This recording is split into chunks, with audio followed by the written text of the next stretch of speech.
Buenos días, compañeros.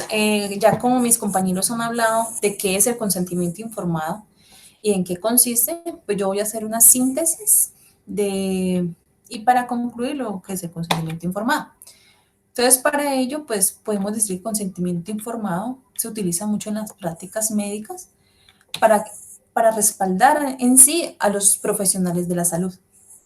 Eh, También se podría decir eh, que el consentimiento informado se utiliza como objeto de investigación en la medicina para realizar ciertos procesos de farmacología. Entonces, se utiliza para que las personas sepan todo lo que se requiere para este tipo de investigación. Respecto a la autonomía, pues es importante tener en cuenta porque pues a la persona no se le puede obligar si ella no quiere. Entonces, por eso es importante pues de que la persona quiera realizar y en caso de que no, pues puede retirarse. Bueno, entonces voy a exponer los requisitos que debe tener el consentimiento informado. Entonces, el consentimiento informado debe ser previo. ¿Por qué previo? Porque es importante que la persona sepa de qué proceso se va a realizar a la hora de tomar alguna decisión. Si el acto médico se realiza antes de, no sería validero. Entonces, por eso debe ser previo. Debe ser libre. ¿Por qué libre? Porque es la persona libre de decidir si quiere o no realizarse el procedimiento. Entonces, la persona pues opta si sí o no. Debe ser informado, pues como la misma palabra lo dice, debe ser informado, pues para que la persona decida si el procedimiento que se le va a realizar es beneficioso o va en contra, para saber si hacerlo o no hacerlo. Entonces debe ser pleno, porque no debe de haber, no debe haber, o sea, el personal de la salud, el profesional de la salud debe ser claro, no puede hablar en terminología médica, debe ser más informal a la hora de exponerlo, entonces debe ser muy conciso y muy, o sea, muy llevado a no decirle mentiras al paciente. Y por último, personal, ya que el procedimiento que se le va a realizar, pues es algo íntegro y, y íntimo de la persona. Entonces no debe ser divulgado a ninguna otra persona, a no ser de que la persona sea sustituta, ya sea el caso, para ello. Entonces se podría decir que según la Organización Mundial de la Salud, que el consentimiento informado pues es más un proceso que un documento en el cual pues se lleva o se respalda al personal médico para evitar pues tener problemas con las leyes en este caso. Entonces, esa es la conclusión que se saca del consentimiento informado. Y ahorita pues vamos a hablar de algo muy importante como es la obstinación o el encarnizamiento terapéutico, ya que este término es muy utilizado en la medicina como la distanasia.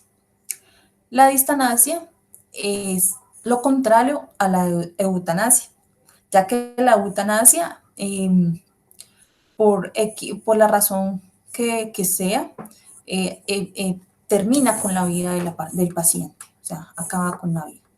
En cambio, la distanasia la prolonga, o sea, es contrario por ello.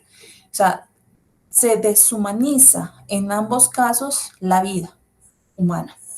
Entonces, pues traje este concepto donde lo que es la obstinación o el encarnizamiento terapéutico, donde en estos casos no se tienen en cuenta los sufrimientos del moribundo, ya que se emplean todos los medios posibles, sean proporcionados o no, para retrasar el avenimiento de la muerte, a pesar de que no haya esperanza de curación.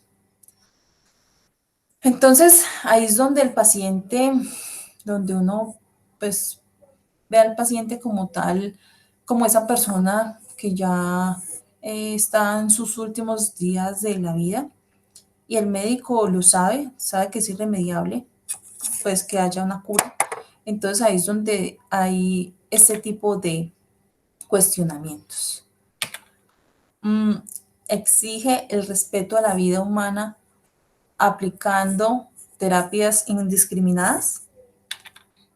Debe permitirse morir al paciente de acuerdo a sus circunstancias personales. Deberían utilizarse recursos tecnológicos o dejar que la naturaleza siga su curso. Se debe acelerar o posponer la muerte. ¿Qué criterios permiten decidir con licitud ética para esta disyuntiva? Entonces, el paciente en estos cuestionamientos, pues, sigue mucho lo que es en sí la enfermedad. Entonces, tanto los familiares como el médico mismo mmm, tiene mucho que ver en esta idea de los cuestionamientos. Entonces, pues aquí pues hay unas consideraciones sobre lo que lo de la eutanasia, el encarnamiento terapéutico y la asignación terapéutica como un acto indigno y deshumanizado de, pues, del paciente como tal. Entonces, decimos que la tecnología como disciplina que ayuda a enfrentar y comprender la muerte, pues esta apoya en su último momento al paciente, por eso pues se debe tener en cuenta.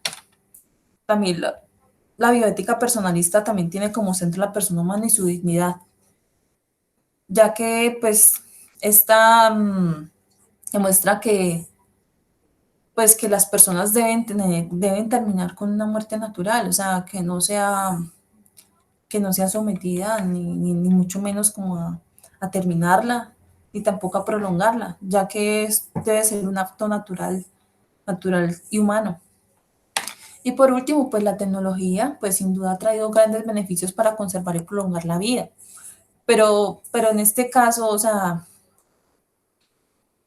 ¿qué tan, qué tan, qué tanto se le puede decir a una persona que ya tiene una enfermedad irreversible o terminal?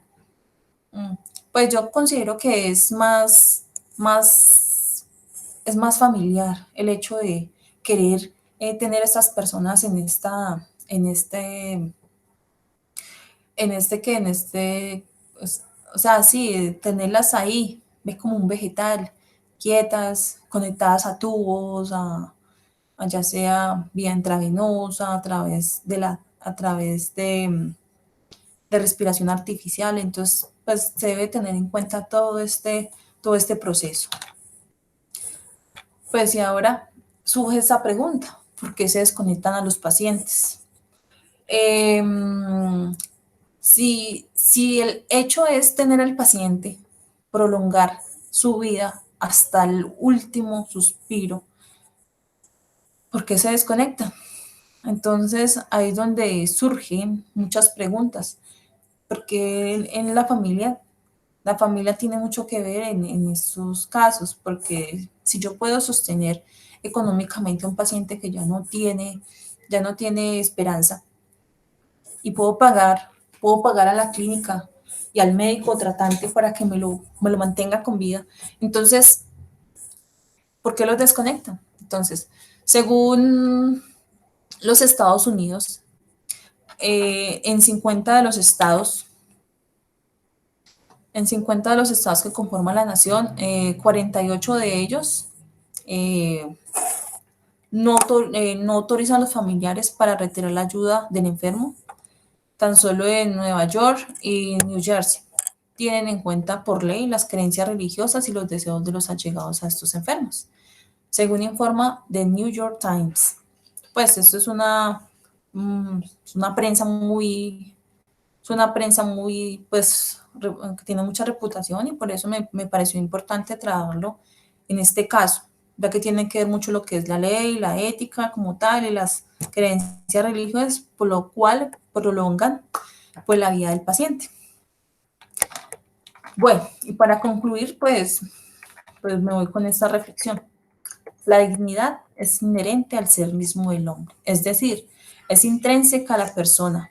Por tanto, es la misma para todos, más que prolongar la vida de un enfermo en donde su situación lo llevará a una muerte inminente, hay que preservar la integridad de la persona sin caer en terapias y sufrimientos inútiles. Muchas gracias. Feliz día. ¡Bravo! 56 años. Ah.